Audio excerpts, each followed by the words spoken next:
Que Jesus nos abençoe, nos proteja, nos ilumine, nos fortaleça. E mais uma vez eu exoro as bênçãos de Jesus para as nossas vidas e para a nossa atividade de estudos. Capítulo 30, Beneficência e Justiça. Livro da Esperança de Emmanuel. E como vós quereis que os homens vos façam, da mesma maneira, lhes fazei vós também. Jesus, Lucas capítulo 6, versículo 31. No Evangelho segundo o Espiritismo, no capítulo 11, item 12, em epígrafe deste capítulo da noite. Começai vós por dar o exemplo. Sede caridosos para com todos, indistintamente. Esforçai-vos por não atentar nos que vos olham com desdém e deixai a Deus o encargo de fazer toda a justiça. A Deus que todos os dias separa no reino o joio do trigo. Agora vem a elucidação emanuelina. Examinando a beneficência, reflitamos na justiça que a vida nos preceitua ao senso de relações.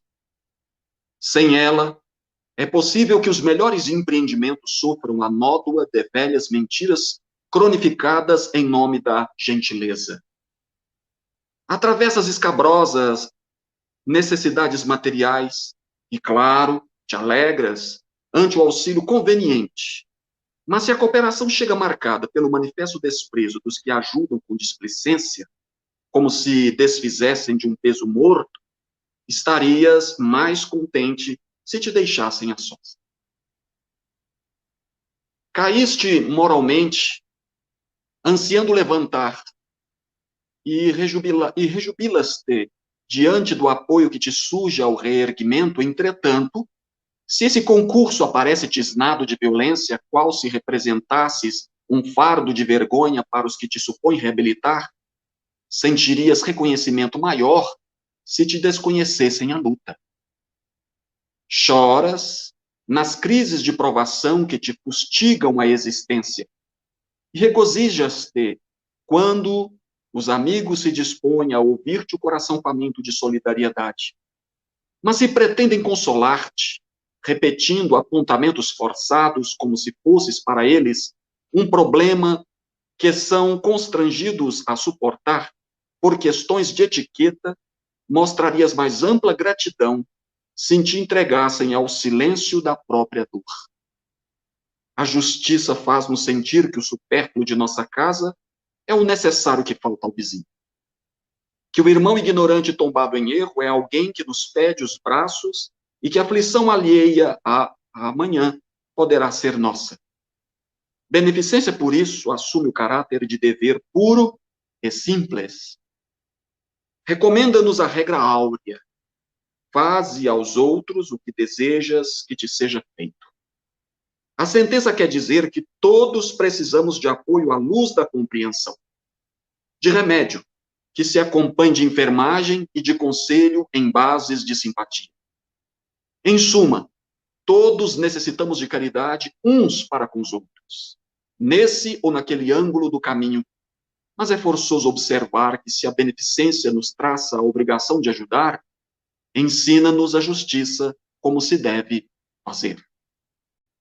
Meus amigos e minhas amigas, o capítulo de hoje é um capítulo interessante, é mais um capítulo interessante, e que apresenta um detalhe que é o da sofisticação um pouco maior das ideias, que são basicamente franciscanas, ao estilo próprio de Emmanuel, para tratar de uma questão que nós conhecemos muito bem, mas de um outro viés, ou a partir de um princípio que é muito pouco discutido ou pouco conhecido por nós, e que tem sido a tônica das sociedades mais modernas, né, que buscam ser igualitárias, equânimes, né, na realização da justiça individual e da justiça social. Ele está aqui cotejando duas ideias básicas, que são, aliás, o título do capítulo da noite de hoje, e que é desdobrado através de exemplificações ao longo do capítulo, arrematando Emmanuel com a conceituação, com o sentido moral da lição que ele nos transmite a partir destas duas ideias, beneficência e justiça. Ele estabelece uma correlação entre beneficência e justiça. Nós falamos muito em beneficência, aliás, este é um dos títulos da obra do Evangelho segundo o Espiritismo de Allan Kardec. E eu gosto sempre de analisar a ideia da beneficência a partir do seu próprio sentido etimológico. Bene, como eu já tenho dito há várias semanas ao longo do mês de janeiro, que se encerra,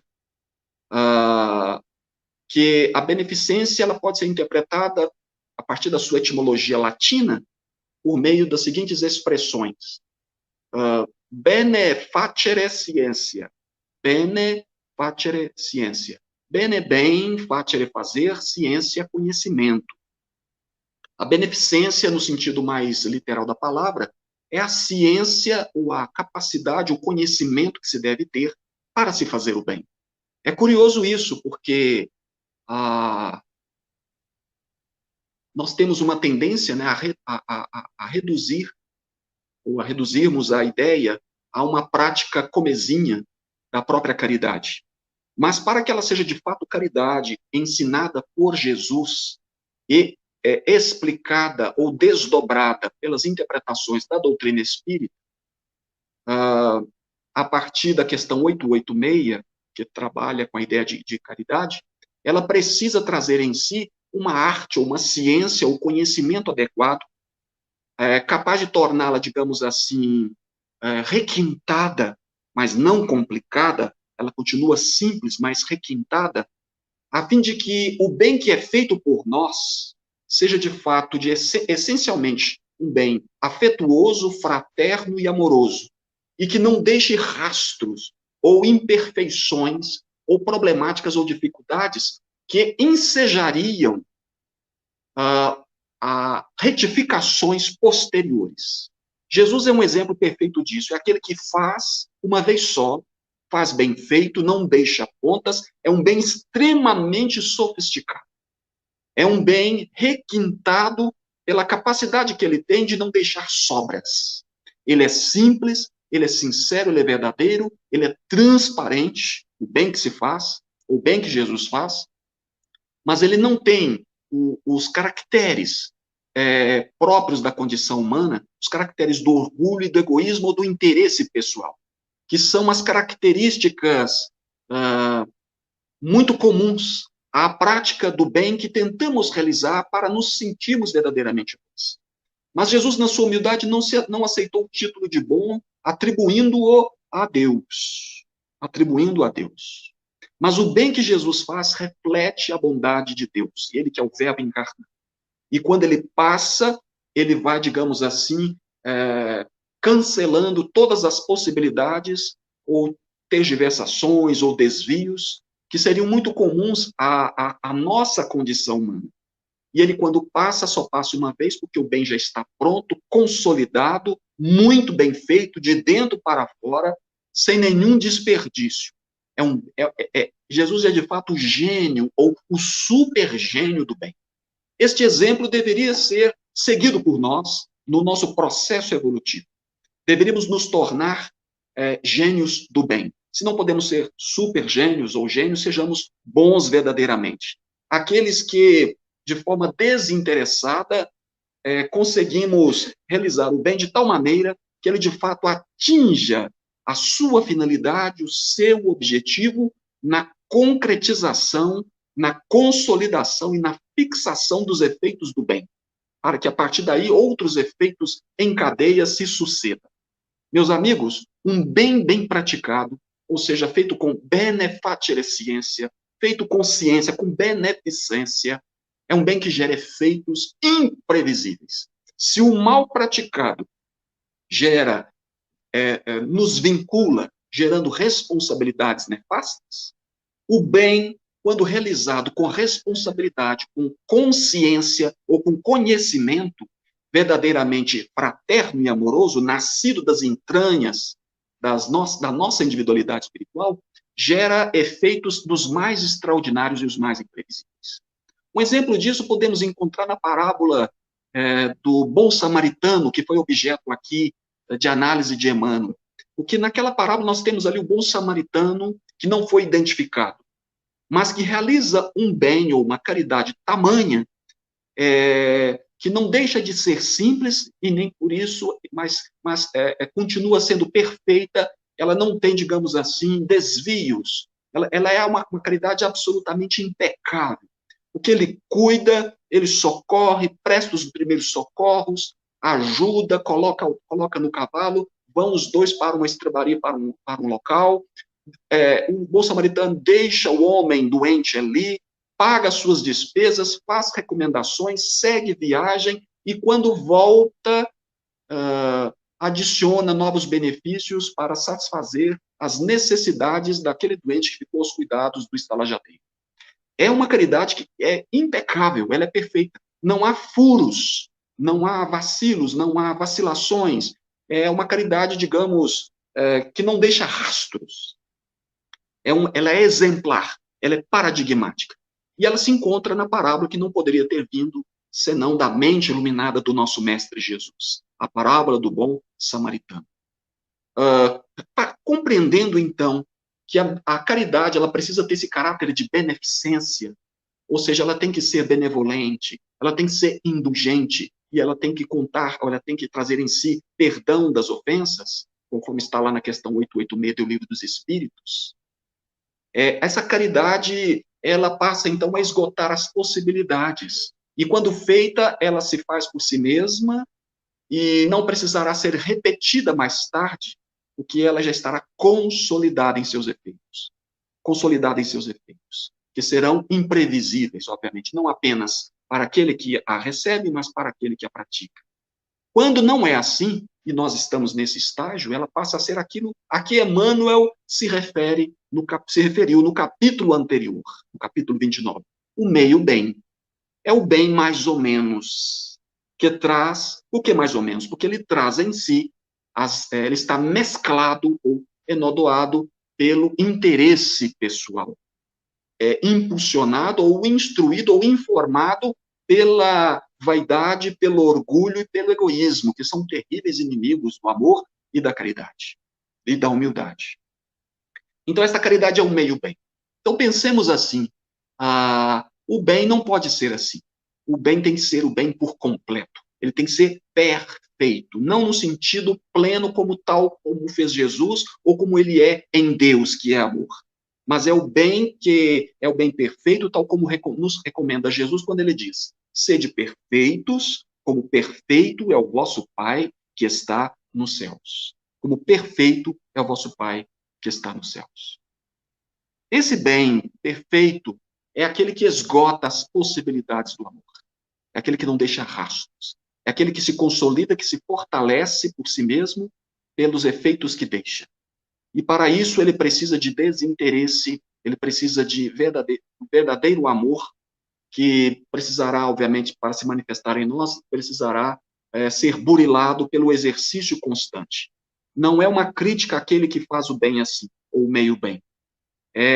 Mas é um caminho, é uma trilha que deveremos percorrer, a fim de que o bem possa se manifestar, ou possa vencer ou prevalecer, e tornar-se, como Jesus recomendou, visível a todos aqueles como testemunho do amor de Deus pelas criaturas humanas.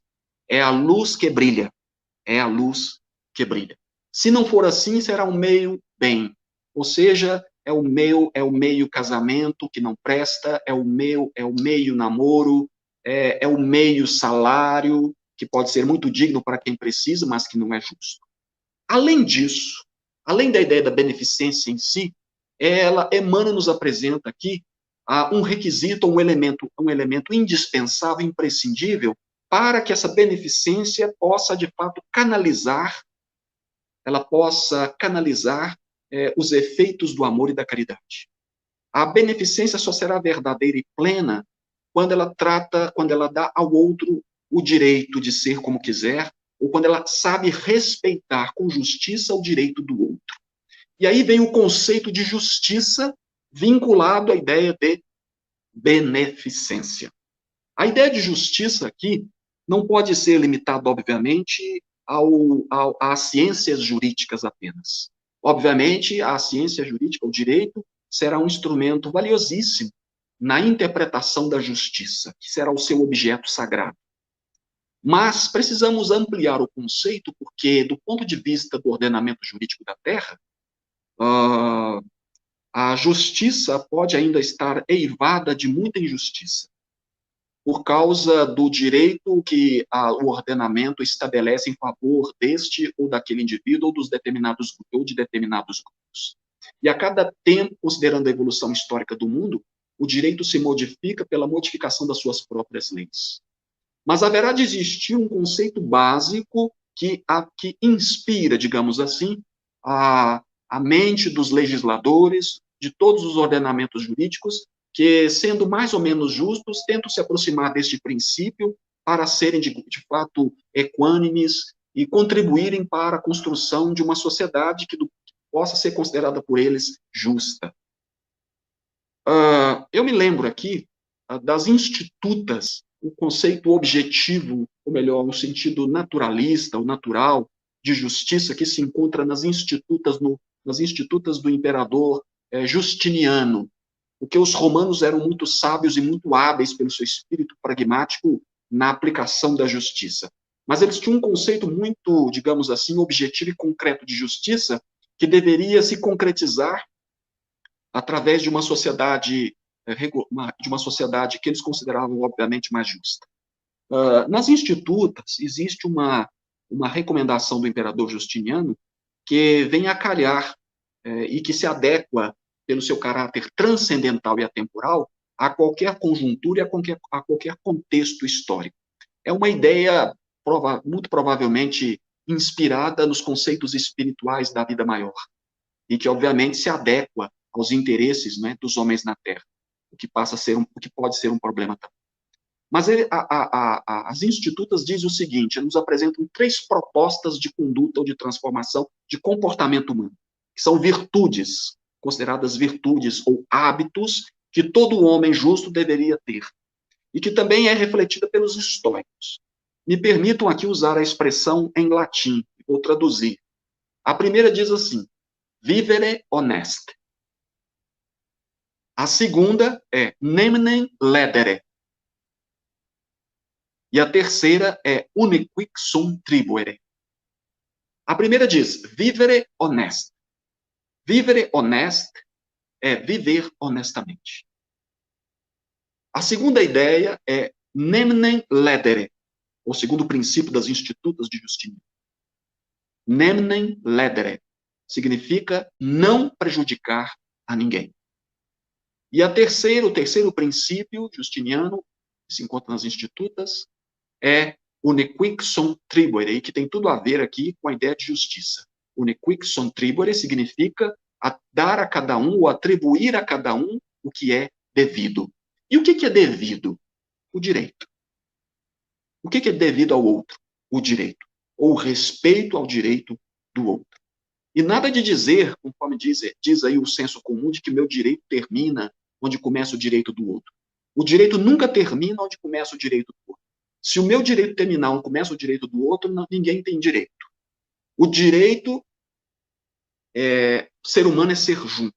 O seu direito, ele reforça, ele é um reflexo do meu direito e deve ser tão respeitado quanto o meu. Se o meu direito termina onde começa o seu, eu também não tenho direito. Ou ele também não tem direito. De modo que respeitar o direito do outro é respeitar estes limites. É dar a cada um o que lhe é devido. E esta é a essência básica da teoria da justiça. Os pensadores mais antigos, por exemplo, os justnaturalistas, né, que faziam essa análise, falavam que justiça seria a concretização ou a prática de um hábito, de uma virtude, conforme os romanos entendiam. A justiça seria uma virtude, a virtude do homem de bem, do homem probo, do homem honesto. Mas essa seria uma ideia, uma teoria de justiça naturalista baseada num conceito, numa qualidade objetiva, ou melhor, subjetiva, melhor dizendo, por dentro do homem. É um hábito, é uma virtude. Mas há também uma ideia objetiva, concreta, de aplicação objetiva da ideia de justiça que é a realização de uma sociedade justa, o estabelecimento, é a harmonização ou a pacificação das relações sociais por meio de uma convivência social. Ou seja, nós temos a ideia de justiça não como virtude apenas, é a concretização da justiça de uma sociedade, de uma sociedade pacificada, tranquila, onde haja de fato a tranquilidade da ordem. É a aplicação, é a construção de uma relação social por meio de uma sociedade equilibrada, equânime, solidária. Muito bem. Estas duas ideias, elas aparentemente seriam antagônicas, mas não são.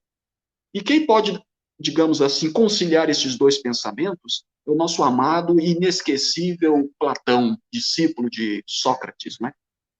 Platão disse certa feita o seguinte, que não há justiça, não pode existir justiça sem homens justos. Ou seja, ele, com esta ideia, ele concilia o conceito objetivo e subjetivo de justiça. A justiça não é apenas uma virtude individual, da consciência do indivíduo para ele mesmo.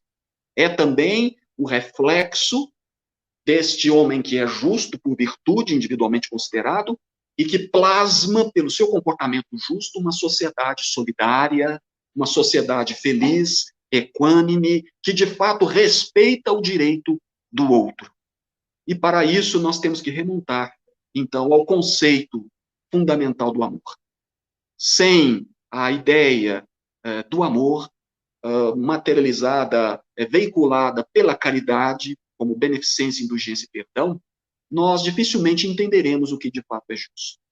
O Livro dos Espíritos concordaria, em tese, do meu ponto de vista, com esta ideia, com este conceito de justiça trazido por Platão, e que concilia as duas ideias, as duas teorias de justiça, a objetiva e a subjetiva.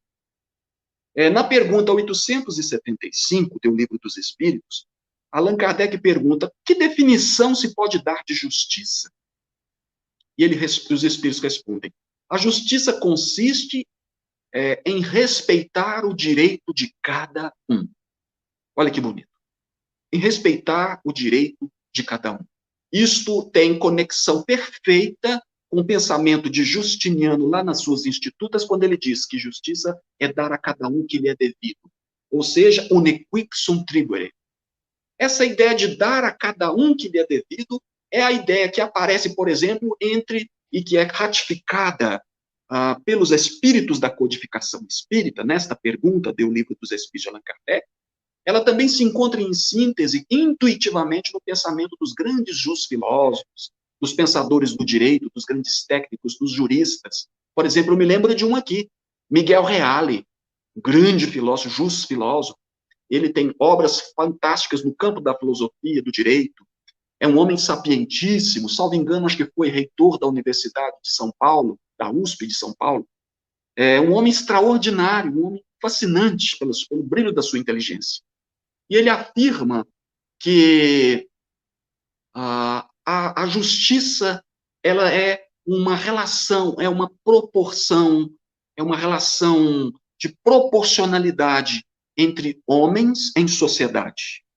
Ela tem um caráter de proporcionalidade atributiva. Não se assustem com essa expressão se ela parecer muito técnica. Eu explico. Ela é uma proporcionalidade, ou seja, ela é uma medida nas relações humanas entre homens e dos homens com o Estado ou com as instituições. É uma medida. É a medida da justiça. E essa medida, ela é atributiva. E quando se estabelece juridicamente uma relação entre duas ou mais pessoas, por exemplo, essa relação, ela passa a atribuir a cada um direitos e obrigações. Obrigações, direitos, deveres e outras coisas mais. Ela sempre tem isso. Ela sempre atribui direitos e obrigações. E essa relação, essa atribuição de direitos e obrigações na relação existente, ela exige uma proporcionalidade. Porque uma vez quebrada essa medida de proporcionalidade nas relações entre os homens, ela deixa de ser justa e passa a ser abusiva, ilegal, e passa a exigir, ela passa a gerar efeitos não apenas do ponto de não efeitos morais, éticos, mas também efeitos jurídicos, perfeitamente sancionáveis no campo civil ou até mesmo no campo penal.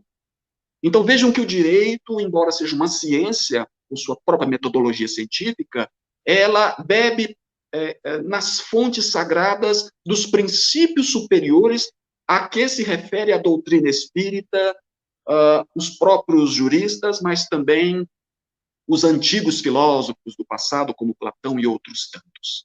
E a partir daí nós percebemos que a ideia de justiça, ela passa a ser uma medida de proporcionalidade nas nossas relações humanas. É aquilo que Dante Alighieri, em uma de suas obras, afirmou.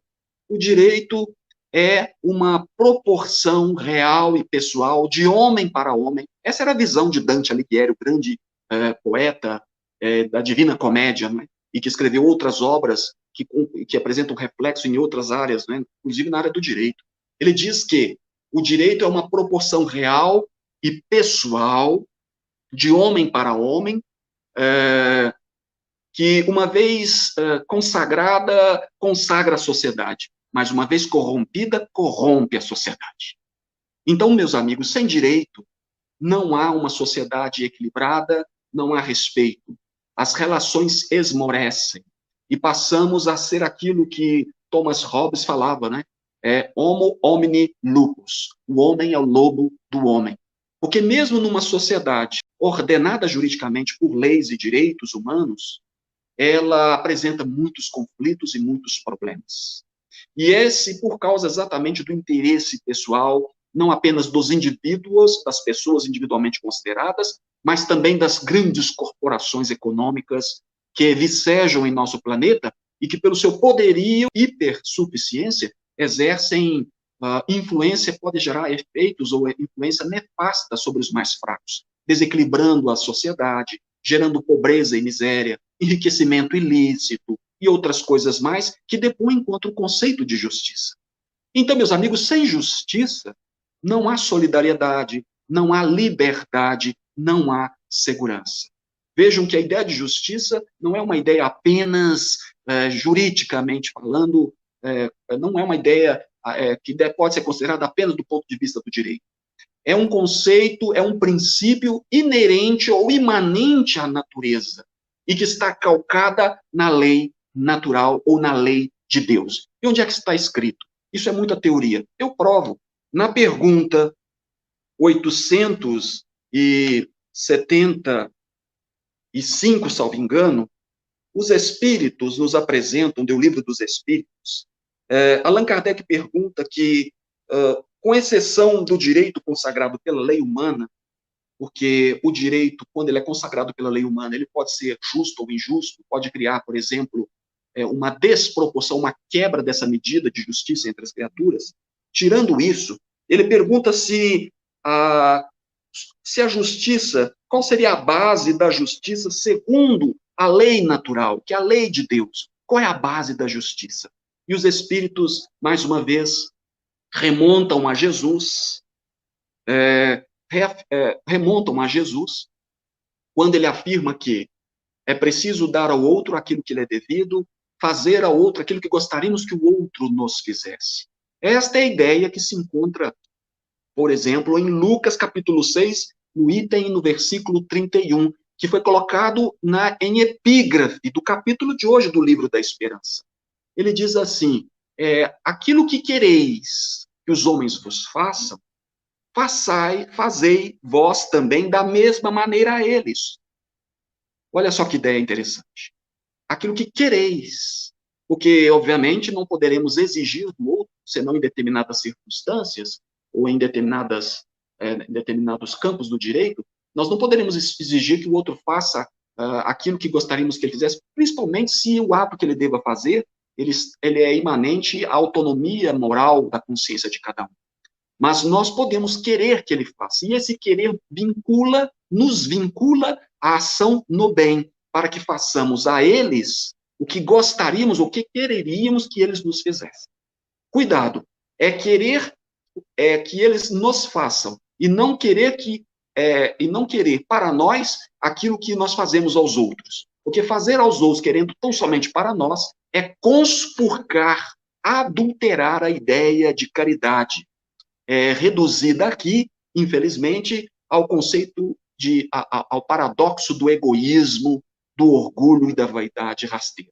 É o interesse puro e simplesmente. E tais características estão muito presentes na aplicação da justiça, inclusive pelas instituições que trazem atribuição legal para fazê-lo e não fazem em determinadas circunstâncias. E não queremos, com isso, generalizar. O que há operadores e operadores do direito mesmo, muitos dos quais cônscios dessas responsabilidades e profundos conhecedores desses princípios, e que buscam, não é, por uma ideia, às vezes, até cristã, a aplicação da lei com responsabilidade e com justiça. E os Espíritos responderam, então, que esta ideia que se encontra em Jesus, ela é o norte, é a regra áurea para o norteamento para a aplicação da justiça baseada na lei de Deus.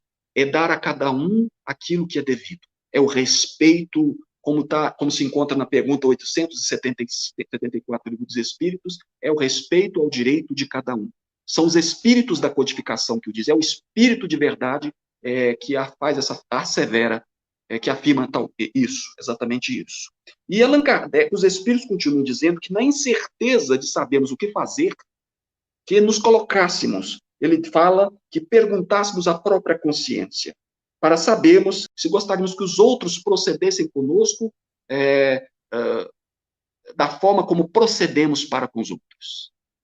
Ou seja, tudo volta para a consciência, que seria a fonte primordial de inscrição da lei de Deus em nós. Da lei de Deus em nós. Bom, e o que isso tem a ver, a ideia de justiça, então, aqui entendida desse ponto de vista legal, do ponto de vista filosófico, do ponto de vista espírita, e podemos dizer também até do ponto de vista das outras religiões. Por exemplo, na ideia os antigos judeus afirmam que justiça ela traz em si a ideia de bem, a aplicação do bem, da bondade, dessa proporcionalidade entre as criaturas. Mas o que isso tem a ver com a beneficência? Ele afirma que se a nossa caridade, se a nossa beneficência não estiver calcada ou não estiver inspirada pela justiça, ou seja, o respeito ao direito do outro, ela trará graves problemas, ela não será plena, ela será uma meia caridade ou meio bem, como ele mesmo diz no capítulo anterior, como diz Emmanuel no capítulo anterior. É o meio bem. A caridade não será plena, ela não será perfeita do ponto de vista da proposta de Jesus, sede perfeitos como perfeito é o vosso Pai. Poderá ser um desrespeito ao direito do outro. Eu sei que às vezes nós não temos alternativa, é importante que se faça o bem, não importa como. Mas cuidado, esse bem não pode ou não deveria desrespeitar o direito de cada um, ou o direito daquele que recebe. E ele nos dá aqui exemplos muito interessantes, citando-nos como elementos que nos colocamos na condição de os beneficiários da caridade alheia, para sabermos o que sentiríamos, o que o outro sentiria se ele estivesse nessa mesma posição.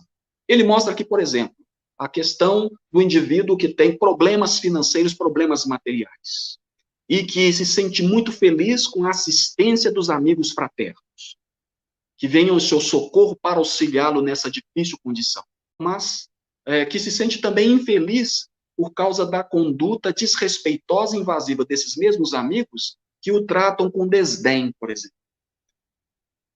Seria melhor, segundo ele, que essas pessoas simplesmente fizessem silêncio ou desconhecessem ou ignorassem a nossa dor. Porque essa caridade, ela chega de uma forma tão humilhante, tão desrespeitosa, tão invasiva, é uma caridade que ela é tão injusta, aí a expressão no sentido de que ela quebra essa proporcionalidade atributiva entre as criaturas humanas e humilha a dignidade do outro, que é um outro princípio, inclusive constitucional, da dignidade humana, e o indivíduo fica simplesmente envergonhado. Eu dou um exemplo mais concreto para me fazer mais claro. Existem pessoas que querem ajudar com dinheiro. Você, por exemplo, descobre que o seu amigo está muito endividado e precisa de ajuda. É uma boa pessoa que caiu em estado de miséria material e agora precisa muito de ajuda. Você não ajuda porque não pode. Você até tem dinheiro, mas prefere pedir ajuda dos outros, o que é bom. Vale a pena, você tomou a iniciativa, que bom. E aí, para isso, você faz uma reunião no centro espírita para pedir o auxílio dos confrades, dos amigos da casa espírita. Olha, o fulano de tal está precisando muito de ajuda e nós precisamos fazer alguma coisa. E aí, mas você não se contenta simplesmente em fazer esta reunião. Você marca uma assembleia, uma reunião pública, manda chamá-lo e o coloca bem no centro da assembleia, bem no centro da roda dos companheiros. E aí você começa, então, a expor a sua dificuldade material, dizendo que ele está endividado, que ele tem problemas, que ele precisa de ajuda e que nós estávamos, que o grupo estaria, que o grupo, juntamente com você e o grupo, estariam dispostos a auxiliá-lo. E ele começa a ficar ruborizado, envergonhado, humilhado, ele começa a se sentir, assim, desrespeitado na sua dignidade. Porque quando aquele amigo foi conversar com ele, o fez em caráter confidencial. Ele não queria contar isso para ninguém, porque para ele é muito difícil, é muito complicado. Pode ser orgulho, não interessa, mas quem é que não é orgulhoso, gente? Pode ser orgulho, mas ele não deu, não autorizou ao amigo, por mais íntimo que ele fosse, e por pior que seja, fosse a sua situação, que ele fizesse uma assembleia pública e o colocasse no centro da roda para expor a sua dificuldade pessoal. E ele passa a se sentir desrespeitado na sua dignidade. Ele fica envergonhado, humilhado, cabisbaixo, e ele não suporta. E aquele dinheiro vai cair, ele pode até receber o auxílio e quitar a sua dívida, o que é muito bom. Graças a Deus, muito obrigado a todos. Mas ele vai se sentir, a partir dali, profundamente envergonhado, profundamente humilhado e incapaz de se sentir reabilitado perante as pessoas, mesmo que toda a dívida tenha sido paga. Vejam que uma caridade não é justa. Ela não foi justa porque ela não levou em consideração as peculiaridades, as idiosincrasias, as características, os caracteres psicológicos do jeito de ser daquela pessoa. Ele poderia ter feito, por exemplo, uma simples transferência bancária, ou então ter feito uma reunião particular, falar, olha, o dinheiro está aí, e assim, e foi assim.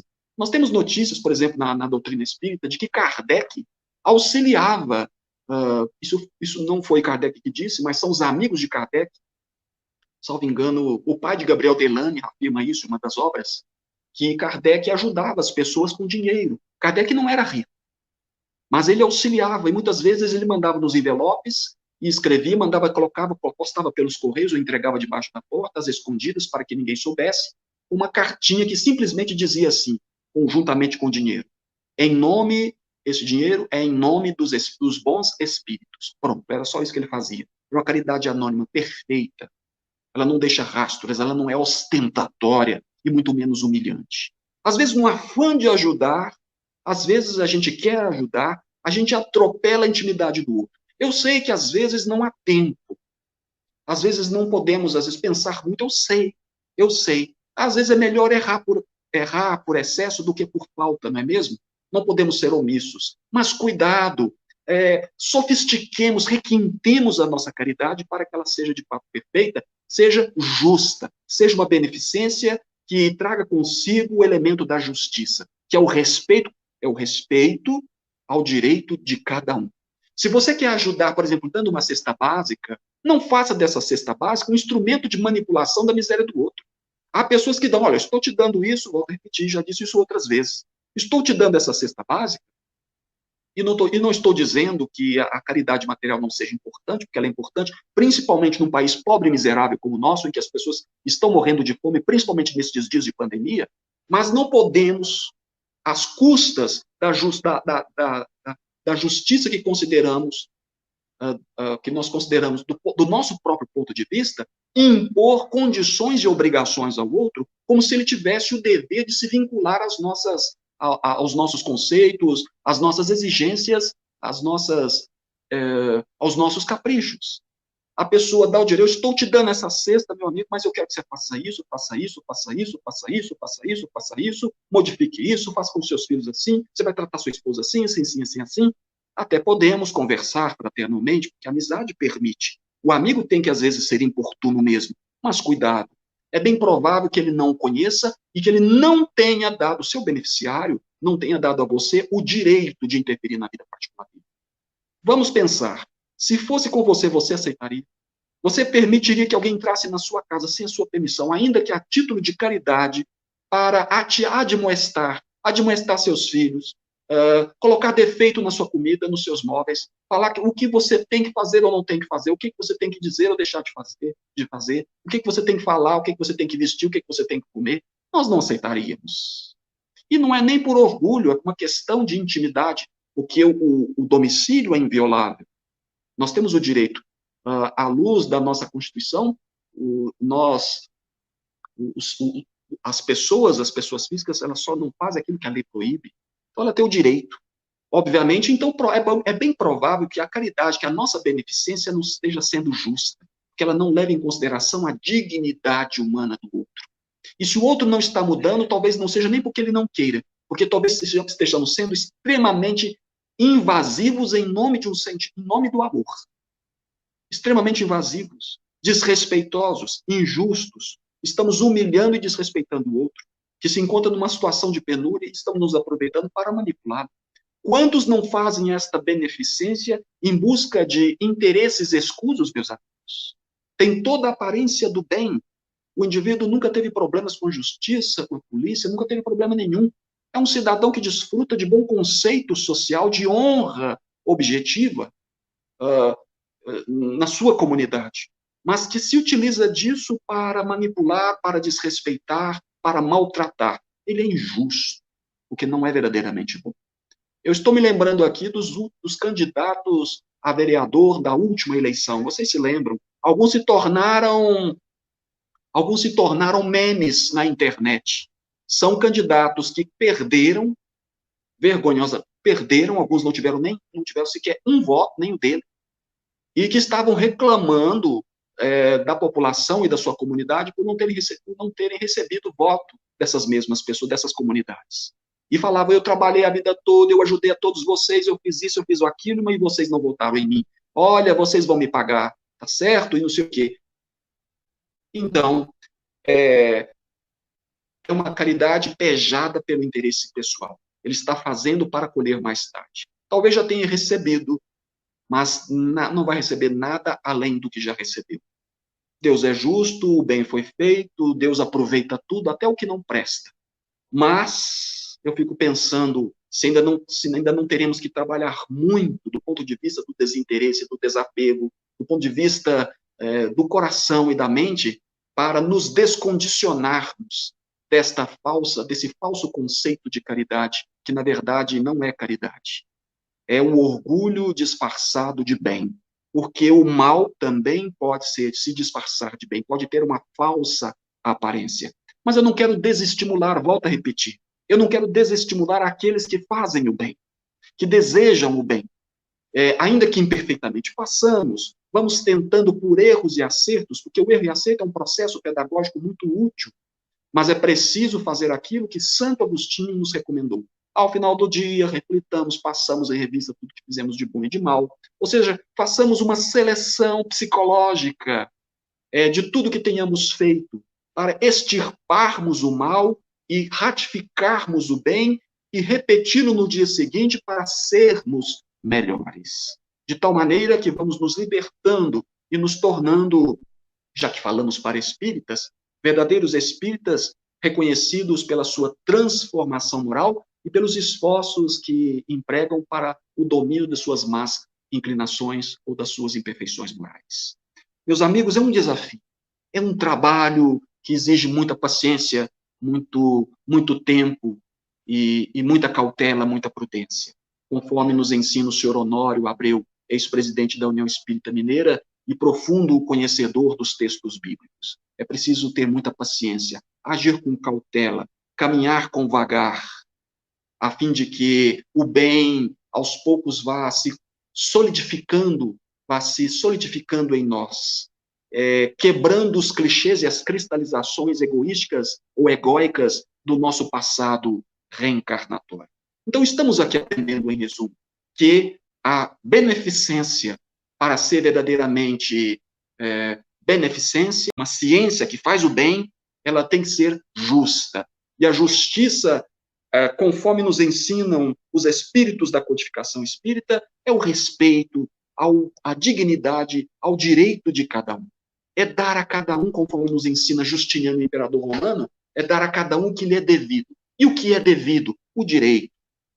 O direito, a dignidade, a começar pela dignidade humana. E eu penso que quando conseguimos estabelecer esse vínculo, estabelecer uma conexão amorosa, essa comunicação amorosa entre nós e aquele, vendo no outro, entre o outro, vendo no outro a sua dignidade humana de um espírito eterno, filho de Deus, nós vamos entender o significado do verdadeiro amor. Do amor, não desse amor que está aí no cascalho deste mundo, mas esse amor ensinado por Jesus.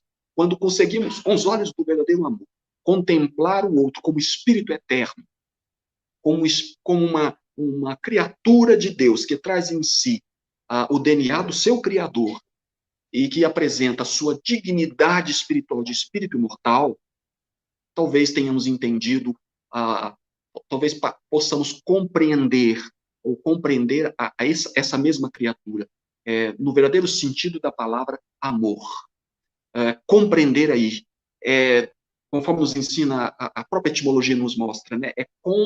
Preêncio, ou seja, preêncio é prender, envolver com, ou seja, para envolvermos o outro, precisamos de amor. E para que o amor seja verdadeiro ou desinteressado, nós vamos ter que olhar para o outro muito mais do que um homem ou uma mulher, ou como uma simples criatura desprezível que se encontra uma criatura qualquer que caminha no mundo. Ou como filho do Beltrano, ou um indivíduo que é rico, ou pobre, negro, ou branco, trans, homossexual, hétero, não interessa. Mas quando observarmos nele, por trás de todas estas máscaras humanas, a figura da dignidade humana, que é um direito ou uma faculdade do próprio Espírito que deve ser respeitada acima de tudo. Porque é assim que Jesus fez quando esteve conosco e nos ensinou. E é assim que Deus age conosco, respeitando a nossa dignidade humana. E quando ele age de forma, pelos recursos da lei de causa e efeito, ele ainda o faz com o mesmo amor, com vigor, mas de forma amorosa. Falando ainda de justiça, que um homem encontrava-se certa feita, havia sido preso e acusado injustamente da morte de um indivíduo da sua comunidade. O verdadeiro assassino não havia sido encontrado. É um conto árabe. O alcaide da cidade, o juiz da cidade, era amigo do verdadeiro assassino e queria ocultá-lo para que a verdadeira história não viesse à tona. E para que isso acontecesse, ele precisaria culpar alguém. E o primeiro que foi encontrado foi aquele indivíduo preso injustamente. E no dia do seu julgamento, o juiz olhou bem para ele, humilhado, e começou a dizer: você me parece um homem bom, me parece um homem justo, pobre, e eu vou dar a você, no alto da minha autoridade de juiz, a possibilidade de Deus julgá-lo. Deus é que vai julgá-lo, não sou eu, é Deus que vai julgá-lo. E para isso, eu vou escrever em 2 papéis. Em um papel eu vou escrever inocente, e a outra palavra eu vou escrever culpado. Inocente e culpado. Vou dobrar os 2 papéis e colocá-lo dentro de uma caixinha, e você mesmo vai escolher. Se Deus estiver com você, e se sua tese de inocência for verdadeira, ele haverá de absolvê-lo pela escolha do papel certo, o de inocente. E o homem começou a ficar desesperado, porque até ali ele buscou por todos os meios demover ou comprovar a sua inocência, confirmar a sua inocência, buscar a sua absolvição, dizer que não foi ele, apresentou seus antecedentes, e ele começou a orar a Deus pedindo auxílio, e começou a pedir: meu Deus, me auxilie, me ajude, por favor, a comprovar, a obter esta absolvição. Eu não posso ser julgado, eu não posso ser condenado porque eu não cometi esse crime terrível. O Senhor sabe, conhece o meu coração. Mas este juiz, ele quer me condenar. E me parece que os 2 papéis podem estar falsificados, podem estar adulterados. Os 2 papéis podem ter simplesmente as 2 expressões, culpado nos 2 papéis. E se eu tirar, eu vou ser condenado de qualquer maneira. Ele não gosta de mim, eu não tenho poder, e ele quer, e ele é amigo do assassino. Ele pode ser amigo do assassino e ele vai me condenar colocando o nome culpado nos dois papéis para que eu escolha e seja condenado, atribuindo a culpa ou o julgamento a Deus. Por favor, Senhor, ajude-me a resolver este problema. E assim ele o fez. Quando a caixinha foi apresentada com os dois papéis, e de fato, os dois papéis estavam adulterados pelo juiz, que queria sua condenação a qualquer maneira, ele então tomou de um papel, colocou na boca e engoliu. E o outro papel ele entregou para o juiz e disse: a minha escolha é o contrário do que está neste papel. Foi a alternativa que ele deu. Moral da história. Às vezes, meus amigos, no exercício da caridade, a gente tem que engolir o papel de culpado para a gente comprovar a nossa inocência. A nossa inocência se encontra na consciência tranquila, no bem que fazemos.